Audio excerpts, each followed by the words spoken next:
I am Rita. And I'm Deanna. And we are 13 Strands of Pearls. This is our first show.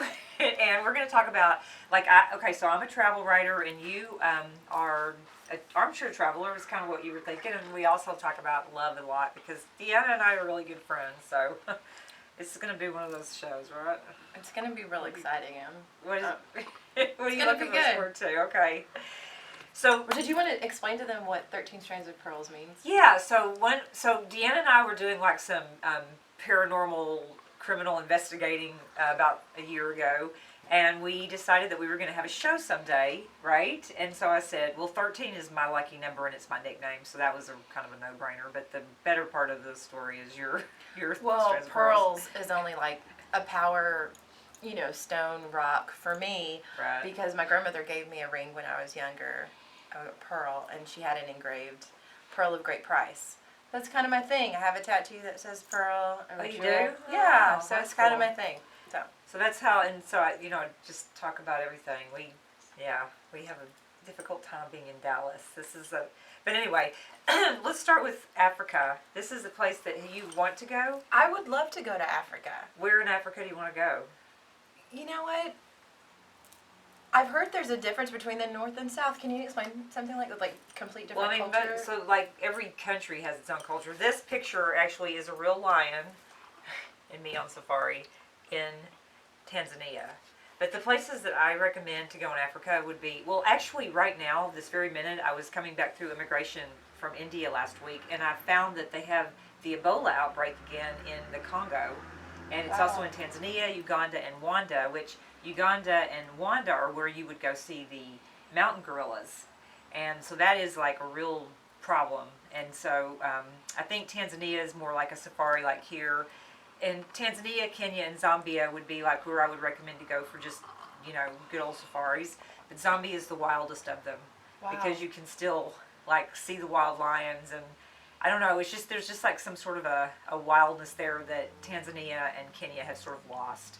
And then South Africa is always a good place to start if you're just wanting to go on a safari. They have rhinos there still, even though the rhinos are becoming extinct because of the Chinese thinking that the tusk or the horn is an aphrodisiac. So, which, I don't know. I keep on wanting to do an article. Wow, that's really cool. Yeah, so do you is Africa on your bucket list? You know what? It's on the bucket list.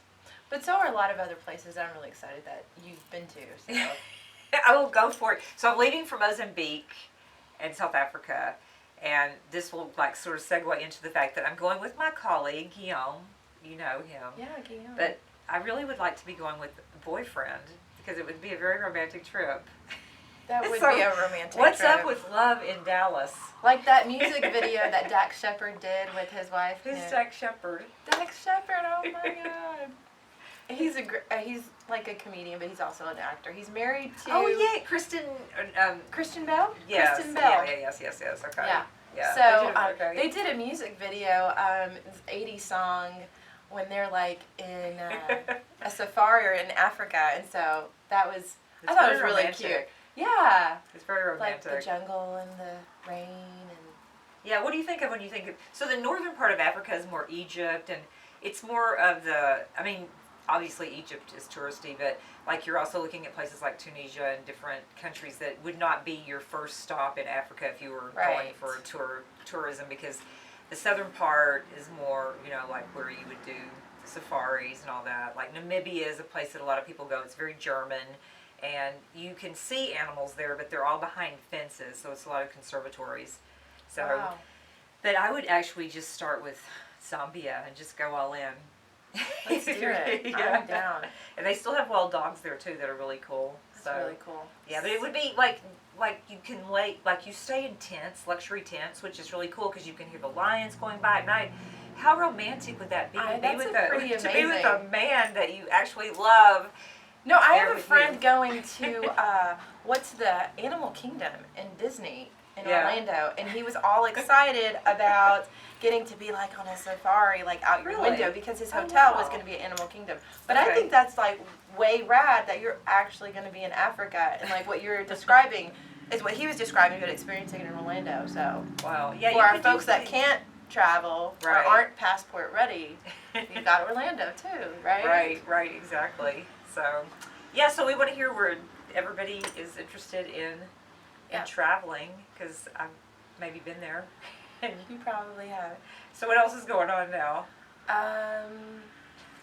On like The love, music your or love. love. Yeah, yeah. That's not really going right now, but I'm okay with that. So It's Deanna cool. and I get in the car, and she hates my music, and I hate her music. So what is? That's a Because fact. she's a millennial, and I can't deal with them. And so what I is think the deal I'm with like the on the music? cusp of being a millennial. Really. Yeah, really. I think so. If that's a thing, I would say I'm on the cusp. But what are you listening to right now in music? What 'Cause am I know I'm not listening to right to now? it. I saw this amazing band 2 weeks ago. They came in from the UK, their first time in the States. So they started their American tour in Dallas at Trees in Deep Ellum. Okay. And they're called Amber Run.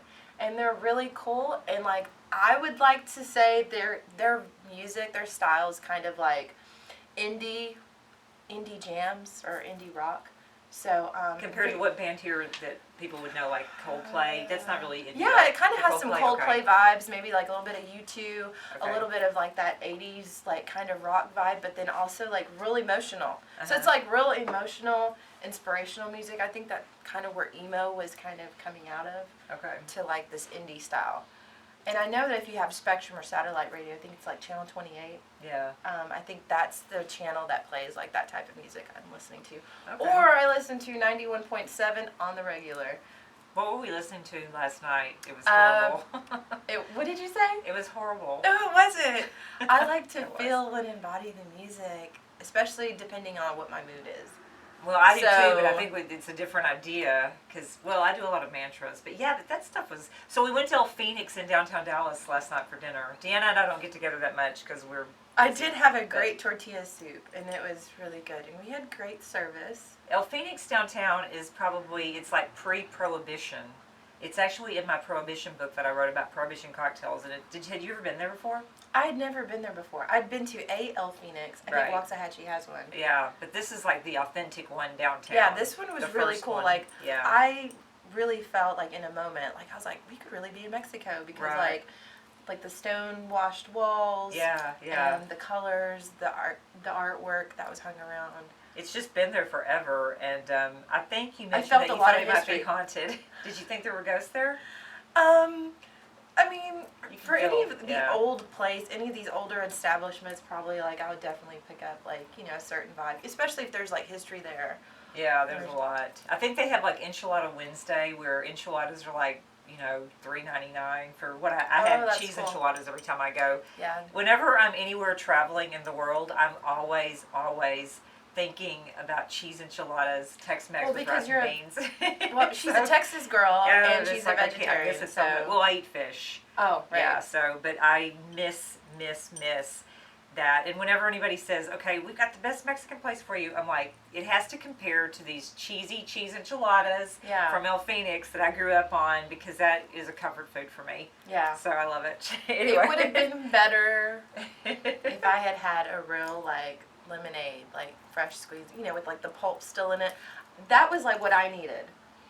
Yeah, but And, it and takes, maybe the margaritas kind of have the pulp in The it mar- too. the margaritas but are I good. have it, so I can't talk about that because we didn't have margaritas. But last you night. have to always have tea with Tex-Mex. Don't you know this? What? No, Like unsweet I've never tea had to was- have that. Yes, it was really good unsweet tea. Okay, I'll guys. try that next time. So our producer's like, ooh. It's very specific the way I grew up. So, all right. So 13 Strands of Pearls. 13 Strands of Pearls. My I'm name's Rita. Deanna. I'm Rita Cook. She's not going to tell anybody her last Deanna. name. We hope you come back and watch us next week. Ciao.